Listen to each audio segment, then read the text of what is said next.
नमस्कार, आदाब, सत श्री अकाल। मैं आपका दोस्त विशाल। कभी भी किसी के वर्तमान को देख करके उसका उपहास नहीं उड़ाना चाहिए, उसके साथ बुरा व्यवहार नहीं करना चाहिए। अगर किसी व्यक्ति का जो सबसे बड़ा संपत्ति होता है उसका माइंडसेट होता है। अगर वह व्यक्ति पॉजिटिव माइंडसेट का व्यक्ति है, दृढ़ माइंडसेट का व्यक्ति है, तो आप यकीन मानिए कि उसका कितना भी बुरा दौर आएगा, एक दिन वह उससे निकलेगा और वह अपना अंपायर खड़ा करके दिखाएगा। एक ऐसा ही वाकया प्रसंग जुड़ा हुआ है हमारे रतन टाटा जी से। नाम तो आप लोग सुने ही होंगे, अवश्य सुने होंगे, है ना, क्योंकि वो हमारे भारतीयों के शान हैं। अब तो वो हमारे इस दुनिया में वो नहीं रहे, लेकिन ये जो वाक्य है आप इसको सुनिए, दिलचस्प वाक्य है। बात है 1998 की, जब टाटा मोटर्स ने अपनी पहली कार इंडिका लॉन्च की। एक्चुअली हुआ क्या था कि रतन टाटा जी का सपना था, क्योंकि टाटा ग्रुप्स का जो अनुभव था ट्रक बनाने में, बस बनाने में, तो उनका सपना था कि क्यों ना अपने भारतीय लोगों के लिए कार बनाया जाए, कार डिवीजन में भी कदम रखा जाए। तो उन्होंने इस सपना को पूरा करने के लिए इंडिका कार, सबसे पहली कार उन्होंने लॉन्च की थी, टाटा मोटर्स ने लॉन्च की। लेकिन ऐसा हुआ कि यह बुरी तरह से फ्लॉप हो गया, सुपर फ्लॉप साबित हुई यह कार। अब इतना मतलब फ्लॉप हुआ कि टाटा ग्रुप्स का और भी कंपनी अफेक्टेड होने लगी।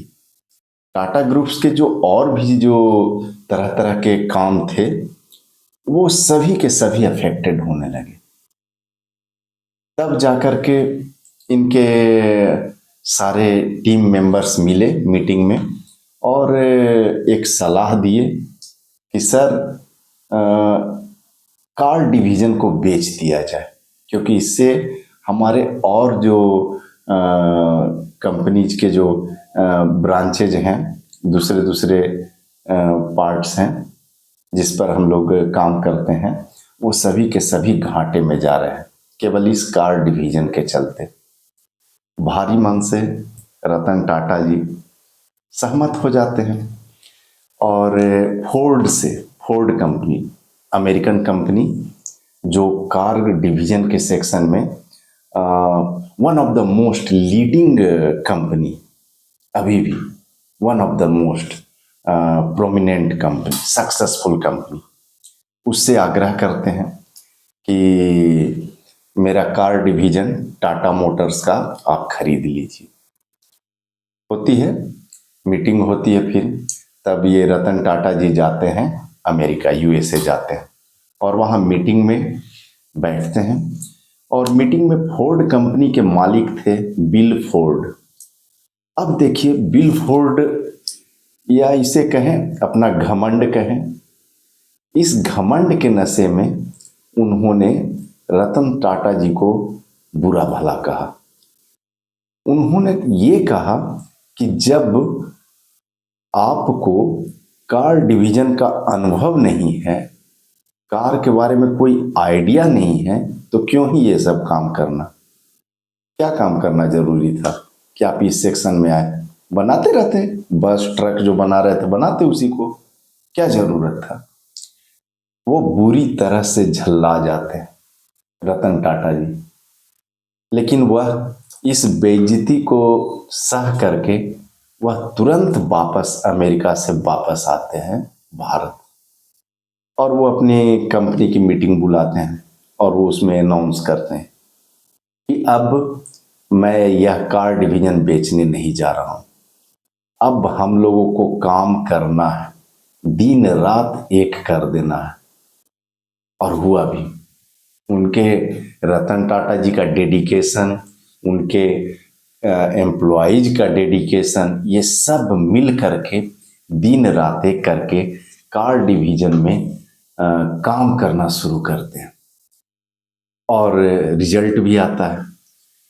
ये टाटा मोटर्स प्रॉफिट कमाना शुरू कर देती है। अब वक्त बदलता है। अब आते आते 2006 की बात आती है। देखिए वक्त कितना अजीब तरह से बदला और एकदम जबरदस्त, एकदम फिल्मी स्टाइल में बदलता है। अब 2006 में जो दुनिया की one of the most successful company थी कार डिवीजन में, यानी फोर्ड, उसको 1 लाख करोड़ का घाटा होता है। फिर 2007 में भी, अभी उससे उबरा ही नहीं था, 2007 में भी फिर से घाटा हो जाता है। अब इसका फोर्ड का मतलब मीटिंग होता है अपने मेंबर के साथ। बिल फोर्ड बैठे होते हैं और इनके मेंबर सब इनको सलाह देते हैं कि सर अब ऐसा है कि कुछ चीज को, कुछ मॉडल को बेचा जाए। उसमें आता है बात जैगुआर के बारे में और लैंड रोवर के बारे में। ये दो जो कार का मॉडल है, ये दोनों फोर्ड कंपनी का कार मॉडल, और इसको बेचने का सलाह दिया जाता है।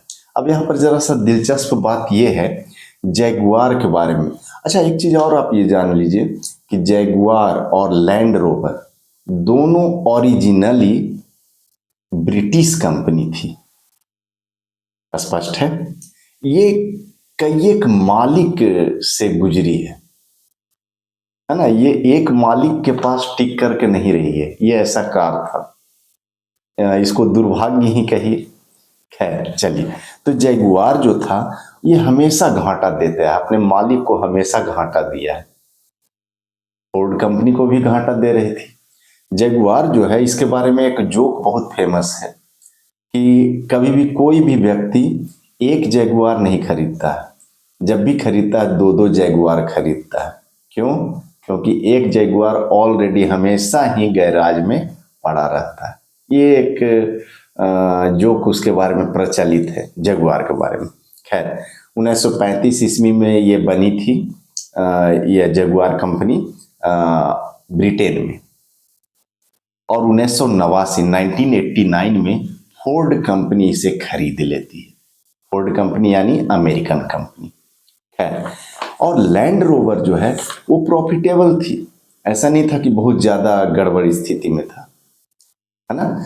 और ये 1948 में बनी थी ब्रिटिश में, और इसको 1994 में BMW ने खरीदा था। और सन 2000 ईस्वी में फोर्ड कंपनी ने BMW से लैंड रोवर को खरीद लिया था। लेकिन होता है ना कि आप जब जैगुआर बेचना चाहेंगे तो कोई क्यों लेना चाहेगा? कोई भी क्यों लेना चाहेगा? वो जान रहा है, अगला व्यक्ति, अगला कंपनी जान रहा है कि ये तो घाटे का सौदा है, तो उसके साथ लालच दिया जाता है।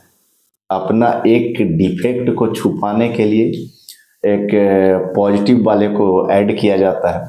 तो उसी तरह से फोर्ड कंपनी के जो बाकी सब जो मेंबर्स थे, वो सभी बिल फोर्ड को कहते हैं कि सर ऐसा करते हैं, जैगुआर के साथ, जैगुआर तो कोई खरीदेगा नहीं, तो जैगुआर के साथ साथ लैंड रोवर को भी बेचते हैं और इसका अनाउंसमेंट करते हैं। हुआ भी वही। ऑफिशियल अनाउंसमेंट होता है 12 जून 2007 को फोर्ड कंपनी के द्वारा कि हम अपना 2 मॉडल जैगुआर और लैंड रोवर बेचने जा रहे हैं। जो लोग भी दिलचस्पी रखते हैं ऑक्शन में आए। अब बोली लगती है। अब देखिएगा, इस ऑक्शन में दुनिया की बड़ी बड़ी कंपनियां आती हैं। दिलचस्प बात है, हमारे यहाँ से टाटा ग्रुप्स तो जाती ही जाती है, टाटा मोटर्स, रतन टाटा जी, साथ ही साथ महिंद्रा ग्रुप भी जाती है, यानी आनंद महिंद्रा जी भी जाते हैं इस ऑक्शन में। लेकिन जब ऑक्शन का बोली बढ़ने लगता है, रेट बढ़ने लगता है, तो महिंद्रा जी वापस हो जाते हैं कि क्या फायदा है। उनको लग जाता है कि ये इतना ज़्यादा हाई करके कोई फायदा है नहीं। और अब मामला आता है रतन टाटा जी के पास। तब रतन टाटा जी ने उसके सारे शर्तों के साथ, जो भी शर्त फोर्ड कंपनी ने रखा, वो सारे शर्त को मानते हुए उन्होंने दोनों के दोनों मॉडल्स को खरीद लिया। और ये डील हुआ 2 जून 2008 ईस्वी को ये डील होता है। और अब देखिए, वही बिल फोर्ड जो फोर्ड के मालिक हैं, अब ये कह करके वो अनाउंस कर रहे थे कि रतन टाटा जी को, कि टाटा ग्रुप आप जैगुआर और लैंड रोवर हमसे खरीद करके हम पर एहसान कर रहे हैं। देखिए वक्त कैसे बदलता है, स्पष्ट है ना। खैर, क्योंकि रतन टाटा जी अब इसको ले लिए थे। अब देखिए, जैसे ही इन्होंने ये डील फाइनल किया तो लोग हंसने लगे थे, सारी कंपनीज हंसने लगी थी टाटा मोटर्स पे कि क्या ये फालतू का डील किया। अब तो टाटा मोटर्स गया, जो कुछ भी अब ये संभला था, अब इसका वो भी दिन गया, क्योंकि इसको एक्सपर्टाइज तो था नहीं और ये प्रीमियम सेक्शन लग्जरी कार था, जैगुआर एंड लैंड रोवर। स्पष्ट है। अब देखिए, फिर भी और होता भी वैसा ही है। 2008 में टाटा मोटर्स 2515 करोड़ रुपया का मुनाफा कमाए हुए थी, लेकिन जैसे ही इसको खरीदती है 2009 में 2500 करोड़ का घाटा हो जाता है। यानी एक साल में टोटल 5000 करोड़ से ऊपर रुपया का टाटा मोटर्स को घाटा लगता है। लेकिन फिर भी हिम्मत रतन टाटा जी ने नहीं हारा और किसी भी तरह करके उन्होंने स्टेट बैंक ऑफ इंडिया से 4000 करोड़ रुपया का लोन लिया और बेहतर प्लानिंग के तहत अपने सारे एम्प्लॉय का दिल जीतते हुए दिन रात मेहनत किया।